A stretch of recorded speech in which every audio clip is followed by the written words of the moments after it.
তুই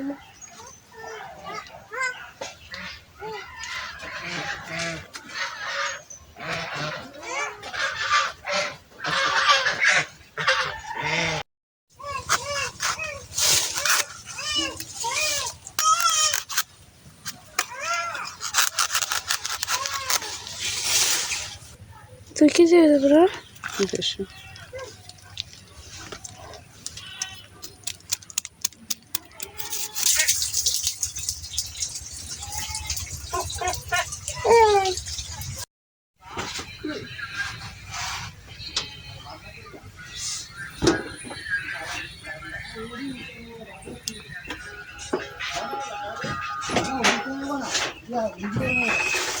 বাড়ির আঙিনায় যদি এত ভালো ওল কচু থাকে তবে মাংস দিয়ে রান্না করে খাওয়ার লোভই আলাদা হয়।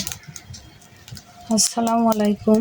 আমি এখানে কিছু মুরগির মাংস কেটে কুটে ধুয়ে পরিষ্কার করে নিয়ে আসলাম, সাথে ওল কচুগুলো ভাপিয়ে নিলাম, সাথে সমস্ত উপকরণ রেডি করে নিলাম। আসসালামু আলাইকুম।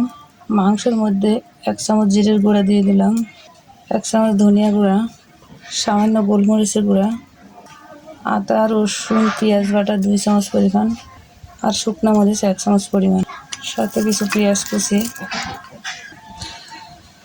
3 চামচ সাদা তেল, স্বাদ মতো লবণ, 1 চামচ হলুদের গুঁড়া। সমস্ত উপকরণ ভালোভাবে মাংসের গায়ে মেখে নেব। মাংসের গায়ে ভালোভাবে মশলা মাখিয়ে নিয়ে আধা ঘন্টা রেস্টে রেখে দেবো। এবার চলে আসলাম রান্না করার কাজে।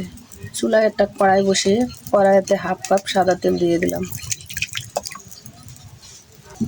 এবার 1 কাপ পেঁয়াজ কুচি দিয়ে দিলাম, 3 টুকরা দারচিনি দিয়ে দিলাম। কিছুক্ষণ ভেজে নিয়ে 1/2 কাপ আদা রসুন পেঁয়াজ জিরে বাটা দিয়ে দিলাম, 1 চামচ শুকনো মরিচ বাটা দিয়ে দিলাম, 1 চামচ হলুদের গুঁড়া দিয়ে দিলাম। মশলাগুলো বেশ কিছুক্ষণ নেড়ে চেড়ে কষিয়ে নিলাম। এবার মাখানো মাংসগুলো দিয়ে দিলাম। বেশ কিছুক্ষণ নেড়ে চেড়ে মাংস ভালোভাবে কষিয়ে নেব। ভালোভাবে মাংসগুলো কষিয়ে নিয়ে এবার ভাপিয়ে রাখা ওল কচুগুলো দিয়ে দিলাম। আবারও কিছুক্ষণ নেড়ে চেড়ে ভালোভাবে কষিয়ে নিলাম। এবার মশলা মাখানো গাবলা ধুয়ে পরিমাণ মতো পানি দিয়ে দিলাম। এবার চুলার আঁচটা লোতে রেখে জাল করে নেব 20 মিনিট। 20 মিনিট জাল করার পর ঝোলগুলো মাখা মাখা হয়ে গেছে। এবার উঠিয়ে নেব। আমার এই ওল কচু খুব ফেভারেট। আমার মতো যাদের ওল কচু খুব ফেভারেট, বাজার থেকে কিনে হোক আর বাড়ির আঙিনায় লাগানো হোক, এভাবে রান্না করে একবার খেয়ে দেখবেন। আশা করি ভীষণ ভালো লাগবে। ভালো লাগলে পাশে থেকে সাপোর্ট করবেন, লাইক করবেন, শেয়ার করবেন।